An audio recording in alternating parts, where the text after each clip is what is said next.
Angkor Wat Welcome to Cambodia ចាជំរាបសួរពុកម៉ែបងប្អូនក្មួយចា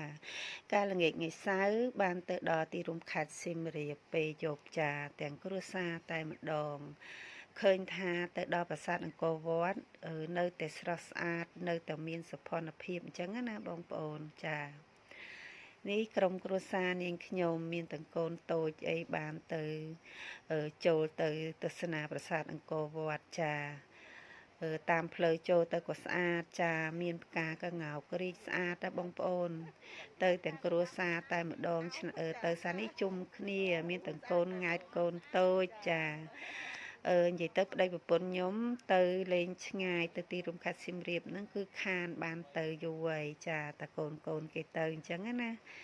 ចាឃើញថានៅប្រាសាទឃើញ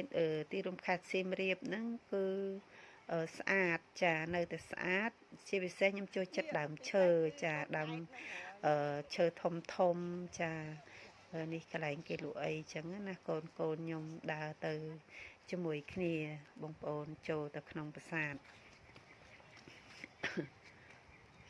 ទៅដល់ប្រាសាទអង្គរវត្តនៅតែស្ញប់ស្ញែងស្នាដៃបុព្វបុរសដែលបានកសាងប្រាសាទអង្គរវត្តនឹងអញ្ចឹងណាបងប្អូនចាគឺមានសោភ័ណភាពមានសក្តានុពលមែនតែនចាគឺយើងចូលទៅនឹងមានរូបនាគហើយនឹងស្រះទឹកសងខាងស្រឡះចាហើយយើងដើរចូលទៅដល់កន្លែងស្រះទឹកងាកមកខាងស្រះទឹកនេះគឺថាអូយគួរជាទីមនោរម្យមែនតែនចាបងប្អូន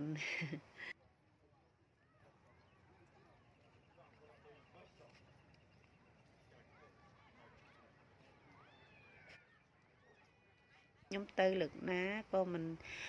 កយគុណមិនឆ្អែតនៅប្រាសាទអង្គរវត្តទស្សនភាពនៅជុំវិញនឹងអញ្ចឹងណាបងប្អូនចាហ្នឹងមានស្រះទឹកមាននិយាយទៅ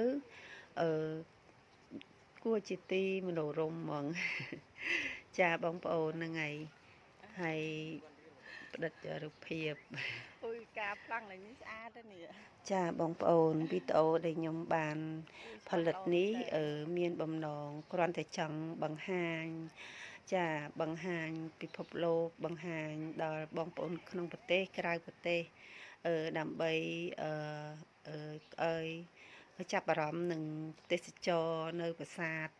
អង្គរវត្តយើងចាដែលមានភាពស្រស់ស្អាតគួរឲ្យស្ញប់ស្ញែងចាកន្លែងនេះកន្លែងដែលគេថតប្លង់ស្អាត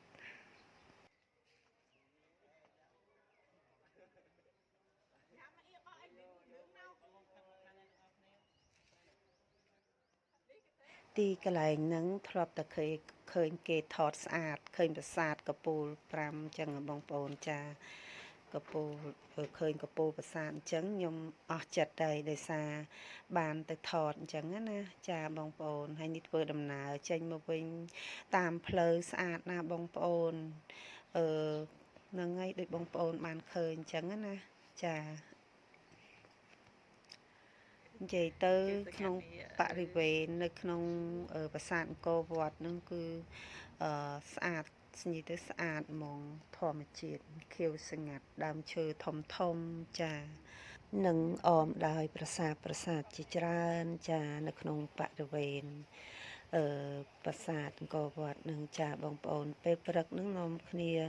ឆ្លៀតងើបមកមើលថ្ងៃរះមកប្រាសាទអង្គរវត្តចាបងប្អូនជុំគ្នាអង្គុយតម្រៀបជួរគ្នានៅមុខស្រះទឹកនឹងស្រូបយកខ្យល់បរិសុទ្ធមុខប្រាសាទបុរាណយើងចាមានជនបរទេសចាបងប្អូនគុណមើលថ្ងៃរះគឺក្រហមស្អាតចាផ្ដិតយករូបភាពនៅមុខប្រាសាទនឹងអង្គុយជុំគ្នាតែម្ដងបងប្អូនចាកូនក្មួយរូបភាពកូនក្មួយចាបងប្អូនមានឱកាសសូមចេញមកទស្សនាប្រាសាទអង្គរវត្តចាមានសុខសុវត្ថិភាពចា